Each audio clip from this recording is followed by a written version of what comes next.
주영석 기자의 뉴스 속으로. 뉴스 속으로는 예방과 치료 의학도 최고, 리퍼도 최고, 시니어 어르신들에게 서울 메디칼 그룹이 최고, 서울 메디칼 그룹 제공입니다.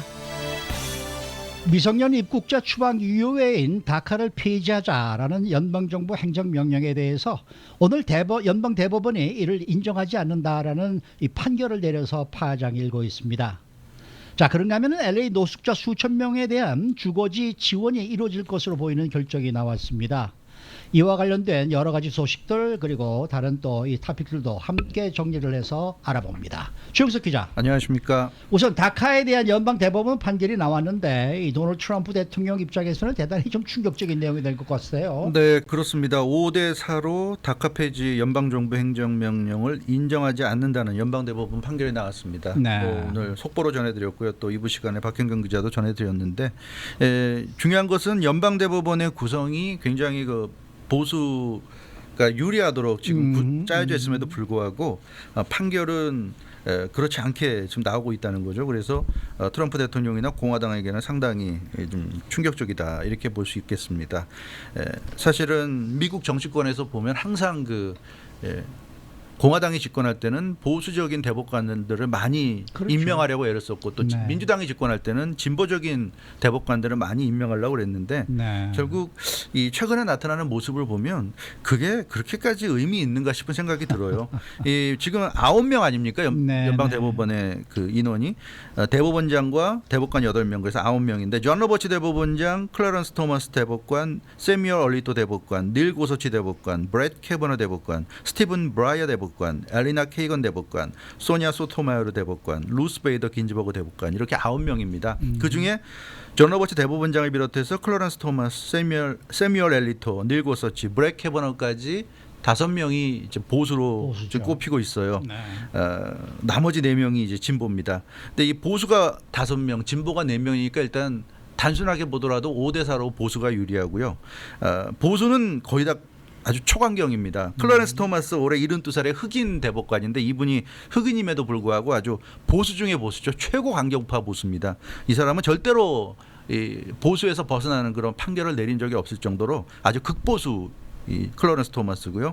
나머지 세뮤얼 리또, 닐 고서치, 브렛 캐버너도 강경 보수로 꼽히고 있고 오히려 존 로버츠 대법원장이 워낙 나머지 4명이 초강경 보수다 보니까 좀 화합형 보수다 이런 평을 받고 있고 진보는 루스 베이더 긴스버그 대법관 올해 87살의 고령임에도 불구하고 최고 강경 급진보, 급진적 좌파, 급진보입니다. 그리고 이 소니아 소토마요르 대법관도 강경 진보고요. 그렇지만 나머지 2명을 보면 엘리나 케이건 대법관은 온건한 진보, 화합형 진보고요.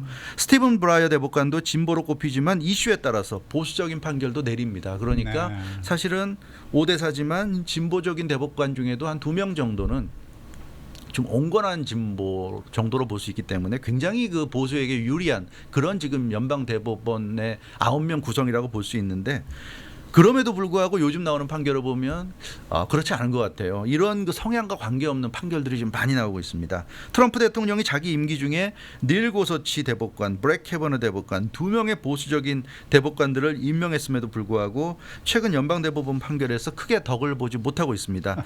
얼마 전에 이번 주 월요일이었잖아요. 네네. LGBT 직원 차별금지, LGBT는 성소수자들 아닙니까? 그렇죠. 굉장히 역사적인 판결이 내려졌습니다. 성소수자 권리 보호의 분수령이 되는 매우 중요한 판결로 꼽히는데요. 이 6명이 성소수자 권리를 보호하는 데 찬성하는 그런 판결에 가세했어요. 보수에서는 존 로버츠 대법원장 그리고 닐 고서치 대법관이 성소수자 지지에 동참했습니다. 그래서 강경파라는 닐 고서치도 이렇게 성소수자 권리 보호에 동참할 정도로 이 연방 대법원이 트럼프 대통령 집권 이후에 보수적인 색채가 짙어지긴 했지만 그러나 최근 판결을 보면 굉장히 균형이 잘 이루어지는 판결을 내리고 있다.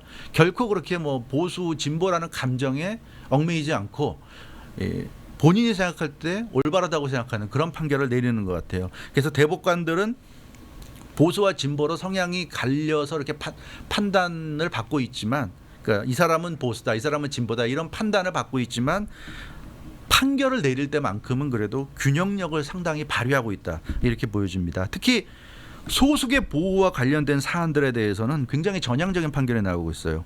이 LGBT 직원들에 대한 차별 금지도 결국 소수자들을 보호하는 판결이고요. 오늘 나온 다카도 결국 소수자들을 보호하는 판결 아니겠습니까? 미성년 입국자를 추방하는 것을 이제 유예하는 안인데 역시 그 소수자 보호입니다. 따라서 이 트럼프 대통령 입장 또 공화당 입장에서는 좀 불만스럽겠지만 적어도 사회적으로 소수인 사람들이 최소한의 보호를 받을 수 있어야 한다. 이런 쪽으로 연방대법원 판결이 내려지고 있고 보수적인 대법관들 중에서도 일부가 가세해주고 있다. 그래서 연방대법원의 판결은 그래도 소수자들에 대한 최소한의 보호를 인정하고 있다는 점에서 굉장히 긍정적인 측면이 있다. 그러니까 소수자라는 건 역시 사회적으로 볼 때 힘이 없는 사람들인데 힘없는 사람들을 보호해 준다. 최소한의 어떤 보호를 제공해 준다는 데에는 보수와 진보의 구별이 있을 수 없다는 그런 지금 이 판결이거든요. 이거 굉장히 의미 있는 판결이고 미국의 또 연방대법원 역사에 남을 그런 판결들이 지금 보수가 우세인 이런 상황에서 내려지고 있다는 거는 적어도 소수자를 보호하는 거는 보수 진보가 따로 없다는 거죠. 이건 당연한 판결이 아닌가 싶습니다. 네, 이런 판결이 한편 네. 내려지면은 역사적으로 계속 기록이 남잖아요. 당연하죠. 네, 누가 어느 쪽을 편을 들었다 아니다. 혹시 그런 걸 또 염두에 두고 판결을 내린 건 아닐까 하는 생각도 살짝 드네요. 그래도 미국의 대법원의 대법관 그러면 마지막 양심 아닙니까? 그렇죠. 자기 의지대로 가야죠. 네. 저는 오늘 판결은 굉장히 잘된 판결이 아닌가 이런 생각이 들어요. 네. 솔직히 말씀드려서. 예, 그러니까 네. 뭐 민주당이나 공화당이나 자신들이 집권했을 그렇죠. 때 자신들의 정치적 이익에 따라서 진보 대법관, 보수 대법관을 임명하려고 애를 쓰는데 정치인들은 그런 계산하지만 적어도 대법관들은 예, 그런 정치적인 계산에서 좀 벗어나지 않나. 벗어나야죠. 그런 점에서는 고무적이고 그래서 아마 민주당이 집권해서 진보적인 대법관들 많이 임명해도 아마 필요하면 또 그런 진보적인 대법관들이 보수적인 판결에 동참하는 그런 모습도 많이 보일 걸로 보여서 그렇죠. 이건 굉장히 좀 긍정적이지 않나 싶습니다. 네. 네. 자, LA 지역의 가장 큰 고질적인 문제가 노숙자 문제인데요. 이들 노숙자들 수천여 명에게 주거지를 지원하는 방안에 합의가 이루어졌다는 소식입니다. 네, 그렇습니다. LA시와 카운티가 노숙자들 주거지 제공을 위한 지원에 이제 나서기로 했다는 소식입니다. 그러니까 LA시와 카운티가 어제 일부 시민 단체들과 법률 단체들이 제기했던 그 소송 관련해서 그러니까 시와 카운티를 대상으로 일부 단체들이 소송을 제기한 거예요. 예, 노숙자 관련 소송을 제기했는데 그 소송과 관련해서 합의가 이루어진 겁니다. 그러니까 LA시와 카운티가 앞으로 이렇게 하겠다 합의를 했는데 그 내용을 보면 주로 그 고속도로 아래에 있는 그러니까 사실 뭐 LA에는 여기저기 그 노숙자들이 거리에 있죠. 텐트도 없이 그냥 길바닥에 쓰러져 있는 노숙자도 있고 요즘은 그래도 대부분 텐트가 있어가지고 웬만한 곳은 다 텐트가 쳐져 있는데 그런 텐트 중에서도 고속도로 아래에 텐트촌을 형성해 살고 있는 노숙자들이 수천여 명 있는데 그런 노숙자들에게 이머전시 하우징을 지원한다는 그런 합의가 이루어졌어요. 그래서 끝까지 재판을 끌고 가서 판결을 받는 게 아니라 그 전에 소송을 제기한 측과 소송을 당한 LA시 카운티가 합의를 이뤘다는 그런 내용이 되겠습니다. 그래서 LA시와 카운티는 사실 그동안 코로나19 사태 속에서도 노숙자들을 거리에 방치하기만 하고 아무런 대책도 내놓지 않는 직무유기를 했다. 이런 이유로 소송을 제기당했습니다. 그래서 법적 분쟁 중이었는데 이번에 소송을 맡은 연방법원 재판부가 특별 조정자를 임명해가지고 LA 노숙자 실태를 알아보게 했고 이 조정자가 노숙자 실태 조사를 한 후에 적극적으로 중재에 나서가지고 결국 LA시와 카운티가 앞으로 노숙자 문제 해결에 적극적으로 정책을 펼치겠다. 이제 그런 의사를 밝히면서 합의가 이루어졌다고 합니다. 그래서 이 LA시와 카운티 정부가 이제 앞으로 내놓을 그런 그 지원책이라는 것은 쉘터 건설, 노숙자들이 최소한 거리에서 잠을 자지 않아도 될 정도의 어떤 건물 안에서 잠을 잘 수 있는 쉘터를 건설하고 또 청결, 안전, 음식 등의 비용 지급. 그 뭐 쉘터에 들어갈 수 없는 사람들을 위해서 최소한의 청결을 유지할 수 있고, 최소한의 안전을 유지할 수 있고, 최소한의 음식을 먹을 수 있는 정도의 비용을 지급한다는 거죠. 노숙자들에게. 그런 내용 그리고 그런 것 등을 포함한 여러 가지 실질적 대안을 제시해서 동의를 얻어낸 것으로 알려졌고요. LA시와 카운티는 오늘 오전에 공청회를 열고 구체적 내용에 대해서 설명할 예정이라고 합니다. 예, 그래서 이 노숙자들에 대한 좀 더 진일보한 그런 또 지원책이 나오는 것 같습니다. 네. 그러나 저러나 이것도 LA 카운티가 이 코로나19 때문에 좀 걱정입니다. 네. 이 뭐 일일 감염자 어제 최고 기록을 세웠는데 세웠죠. 좀 심상치 않은 것 같아요. 심상치 않죠. 뭐 카운티 보건국은 어느 특정한 연구소에서 이게 지금 각 곳에서 이루어지는 테스팅을 다 합산한 결과이기 때문에 그렇죠. 특정한 연구소에서 너무 많이 나왔다. 그러니까 이건 좀 일상적인, 그러니까 일반적인 경우는 아니다. 그렇게 얘기하고 있어요. 그 한 연구소에서 600개 이상의 신규 감염이 지금 어제 보고가 됐는데 이게 그동안 테스팅한 걸 모아가지고 그때 보고를 해야 되는데 그렇지 않고 모았다가 한꺼번에 뒤늦게 장고 처리하듯이 그렇게 했기 때문에 네. 이게 좀 그랬다는 식으로 얘기하는데 글쎄요. 그게 뭐 맞는 말일 수도 있겠지만 어찌됐건 최근에 들어서 보면 LA 지역 또 캘리포니아도 어제 보면 일일 감염자 최고 기록을 세웠다고 지금 나오고 있는데요.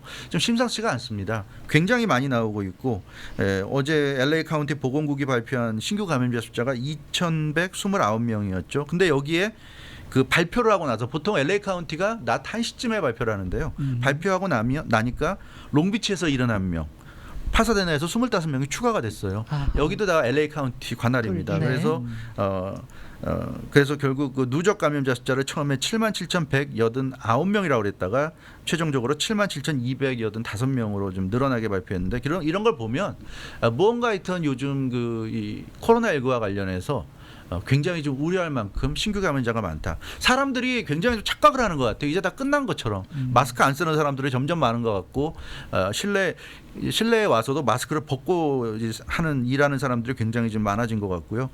그래서 뭔가 좀 착각들 하는 것 같은데 우리 주변에 이 코로나19 바이러스는 계속 있다는 거 잊지 않아야 될 것 같습니다. 어제 사망자도 LA 카운티에서 34명이 나와서 지금 누적 사망자 숫자가 2,993명인데 지금쯤이면 3,000명을 넘었는지 모르겠습니다. 아무튼 오늘 중에는 3,000명을 넘을 것이 확실시되고 있는 그런 상황입니다. 네. 게다가 오렌지 카운티도 지금 심상치가 않은데요. 식당들 4곳이 폐쇄되는 상황까지 벌어졌더라고요. 그렇습니다. 결국 이렇게 코로나19가 확산되다 보니까 최근에 이 식당들이 이제 오픈을 해서 식당 안에서 식사를 제공할 수 있게 됐는데 그러자마자 다시 4곳이 지금 폐쇄 조치됐습니다.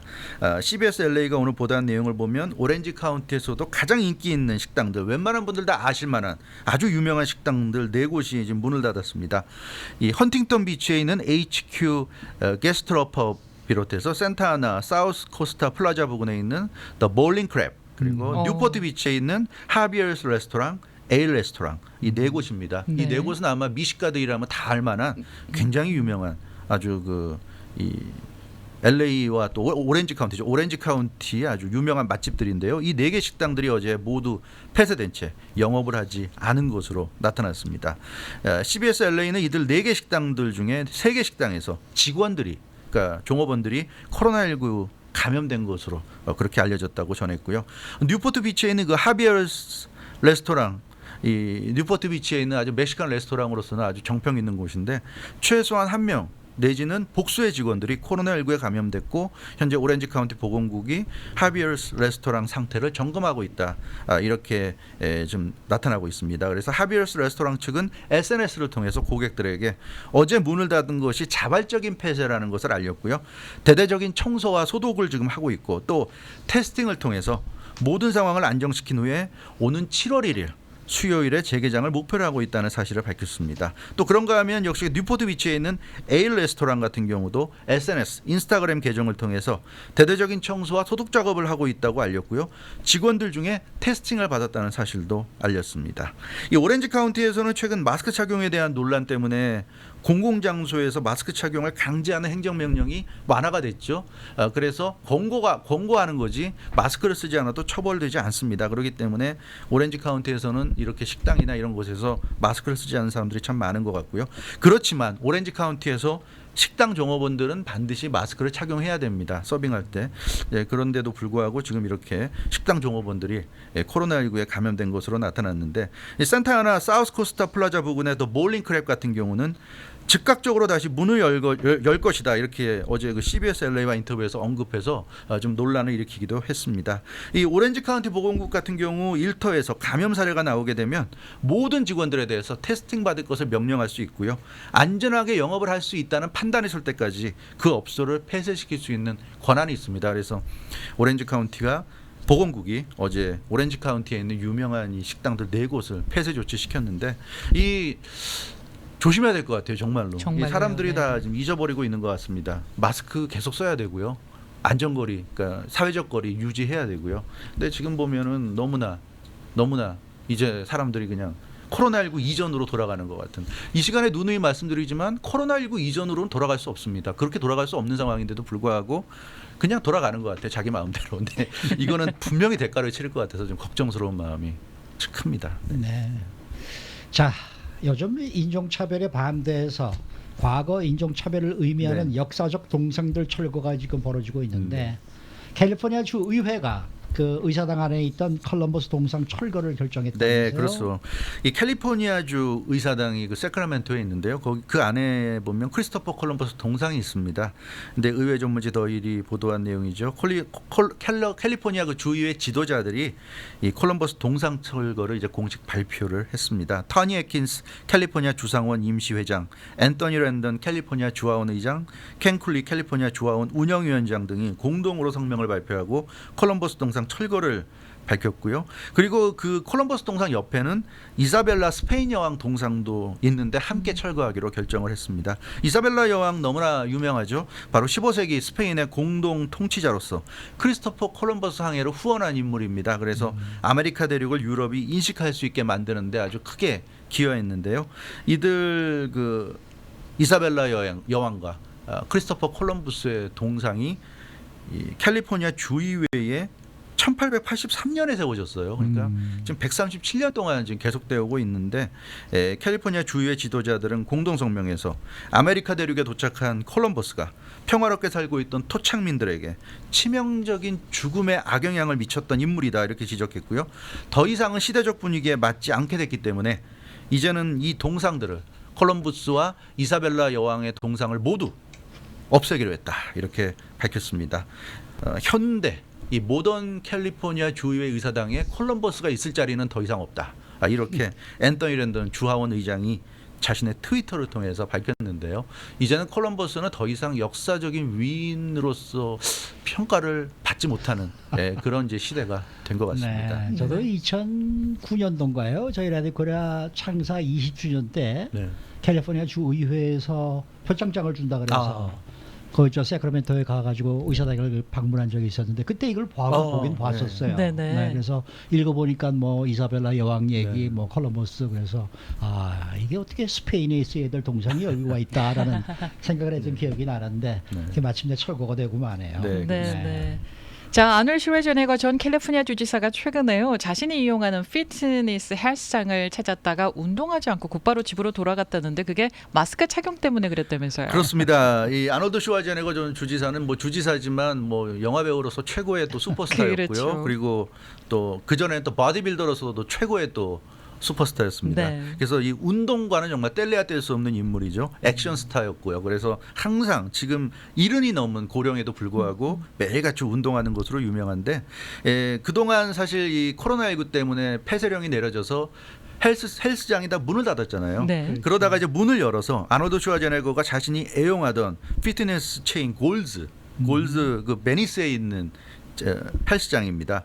그래서 곧바로 갔는데 그냥 나왔다 그래요. 왜냐하면 이 골즈에 들어갔더니 이제 다시 재개장을 했으니까 찾아오는 사람들에게 이제 안내를 해줘야 될 거 아닙니까? 주의사항들을. 근데 이 피트니스에 입장할 때 그리고 특정한 공간에 갈 때는 반드시 마스크를 착용해야 되는데 피트니스에서 운동을 할 때는 마스크를 착용하지 않아도 된다고 얘기했다고 그럽니다. 그러니까 아놀드 슈왈제네거가 깜짝 놀라서 그러면 나 여기서 운동 못한다. 가겠다 그래서 바로 그냥 집으로 가버렸다고 그래요. 아놀드 슈왈제네거가 평소 시계추처럼 항상 같은 시간에 이 그 베니스에 있는 골즈 이 피트니스 체인에 와서 운동하는 게 일과였는데 안 하겠다고 그랬어요. 왜냐하면 자기는 마스크를 안 쓰고 사람들이 운동한다는 게 굉장히 충격을 받았고 뭐 운동할 때 힘드니까 땀도 나고 입에서 침도 그렇죠. 나고 그럴 텐데 마스크 안 쓰고 운동해도 된다는 거는 너무 상상 밖이다. 자기가 생각한 것과는 완전 다르기 때문에 더 이상 운동을 못 하겠다. 그래서 자기는 마스크를 써야지만 운동할 수 있다는 그런 어떤 명령이 내려지든지 아니면 백신이 개발되든지 그러기 전에는 다시 안 오겠다 이렇게 얘기하면서 갔다 그럽니다. 그래서 네. 아놀드 슈왈제네거 올해 72살인데요. 당분간은 집에서 운동을 한다고 합니다. 네, 터미네이터마저도 코로나 바이러스한테 지는군요. 아니 집이 워낙 부자라서 네. 집에 굉장히 좋은 헬스장을 잘 만들어 놨을 것 같은데 네. 이런 데 와서 하고 싶어 하는 그 집에서 마음이 또 만들어 있나 운동하는 보네요. 거하고 네. 저 집에 가서 직접 그렇죠. 사람들하고 사람들하고 같이 운동하는 어울리면서 거하고 하는 거하고 좀 다르죠. 분위기가 다른 것 같아요. 네. 그 경쟁심 때문에요. 더 열심히 하게 되거든요. 네. 그 아놀드 슈와제네거 SNS 가보면요, 이런 헬스장에 가가지고 다른 사람들과 대화하고 또 운동하는 거 도와주고 하면서 아주 즐거운 표정으로 운동하는 걸 볼 수 있거든요. 본인이 그런 거 상당히 즐겼을 것 즐길 같은데 것 같아요. 당분간은 혼자서 고독하게 집에서 운동을 해야 될 것 같습니다. 고독하게. 네. 네. 자, 어제 잉글랜드 프리미어리그가 재개가 네. 됐는데 인종차별에 반대하는 세레모니가 대단히 아주 인상적으로 열렸다는 소식입니다. 네, 그게 어제는 사실 경기 내용이나 결과보다 더 굉장히 아주 크게 이슈가 되고 화제가 된 그런 뉴스였어요. 네. 2019-20 시즌 잉글랜드 프리미어리그 28라운드 경기들이 열려서 3개월여 만에 프리미어리그가 이제 재개가 됐는데요. 아스톤 빌라, 셰필드 유나이티드 경기 그리고 아스날과 맨체스터 시티 경기 두 경기가 무관중으로 진행됐습니다. 그래서 뭐 아스톤 빌라, 셰필드 경기는 0대0으로 끝났고요. 맨체스터 시티와 아스날 경기는 맨체스터 시티의 3대0 완승으로 마무리됐습니다. 그런데 어제 보니까 이 아스톤 빌라와 셰필드 유나이티드 경기에서 양팀 선수들과 코칭 스태프 그리고 심판들까지 모두 함께 경기 시작 전에 무릎을 꿇고 인종차별에 항의하는 시위를 했습니다. 이 관중도 없는데 각자 조용히 다리 하나씩 이렇게 내리면서 무릎 꿇고 하는데 굉장히 좀 전율이 일었고요. 심판들까지 그러는 모습을 보면 이제는 인종차별이 지구촌에서 더 이상은 있어서는 안 된다는 그런 어떤 운동이 정말 대세가 아닌가 싶은 생각이 들었고요. 이거 어제 아스날의 3대0 완승을 거둔 후 그 맨체스터 시티의 펩 가르디올라 감독 인터뷰했는데요. 아주 직설적인 얘기를 했습니다. 그동안 백인들이 흑인들에게 해온 일들을 부끄럽게 생각한다 이런 얘기를 했고요. 이 아스날과 맨체스터 시티 선수들 모두 유니폼 뒤에 보통은 유니폼 뒤에 자신의 이름을 새기잖아요. 그렇죠. 근데 어제는 모두 똑같은 걸 새겼습니다. 블랙 라이브스 매터. 아하. 블랙 라이브스 매터를 새기고 22명의 선수들이 그라운드를 누비는 그런 모습을 보여줬는데 이 펩 가르디올라 감독 프리미어리그 선수들과 코칭 스텝이 전 세계 수천만 명의 축구 팬들에게 인종차별에 대한 분명한 메시지를 보내야 했고 우리는 해냈다 이런 얘기를 어제 인터뷰에서 했습니다. 그러면서 지난 수세기 동안 수백 년 동안 우리가 해온 일들을 돌아봐야 한다 이렇게 얘기했고 그 일들을 생각하면 참 수치스럽다 이런 얘기까지 했어요. 그러니까 백인들이 흑인들에게 해온 일들 정말 부끄럽다 이렇게 고백하기도 했습니다. 단지 다른 피부색을 갖고 태어났다는 이유만으로 어떻게 자신과 완전히 다른 사람이다. 그러니까 저 사람은 피부색이 검기 때문에 나보다 못하다. 그런 생각을 어떻게 할 수 있는가라고 반문하기도 했는데요. 이 블랙 라이브스 매터 유니폼에 대해서 이 모든 제스처가 좋은 것이고 긍정적인 것이다. 이렇게 또 평가하기도 했습니다. 이 인종차별이 워낙 고질적이고 뿌리 깊기 때문에 하루아침에 해결될 수는 없겠지만 그래도 우리는 우리가 할 수 있는 일을 해야 한다. 이렇게 얘기했습니다. 그래서 프리미어리그 차원에서 할 수 있는 일을 했다 이런 얘기를 했고요. 여태까지 우리들이 흑인들에게 하지 못한 수많은 일들을 지금부터라도 해야 한다 이렇게 얘기했는데 뭐 아무튼 흑인들을 비롯해서 모든 소수계들에게 좀 들려줄 수 있는 그런 메시지가 아닌가 싶고요. 이게 아마 미국에서도 메이저리그나 NBA나 시즌이 재개되면 엄청날 거예요. 아마 미국에서는 이제 본격적인 메이저 스포츠들이 돌아오면 어느 정도까지 이런 그 퍼포먼스가 나올지 모르겠는데 예전에는 뭐 무릎 꿇기에 대해서 굉장한 비판이 여론이 일고 그랬는데 지금은 아마 그런 여론은 없을 것 같고요. 다양한 선수들의 아마 이런 그 의사표시가 나오게 될 걸로 보여집니다. 네. 어쨌든 우리 손흥민 선수. 손흥민 선수가 있는 토트넘 이번 내일 첫 경기가 열리네요. 내일 12시에 20일인데 아니 19일로 돼 있는데요. 돼 있습니까? 네, 그래서 내일 첫 경기가 열리는데 내일 경기가 맨유하고의 경기인데 네. NBC 스포츠넷에서 중계가 된다는 소식입니다. 낮 12시 15분. 수고 많으셨습니다. 주영석 기자였습니다.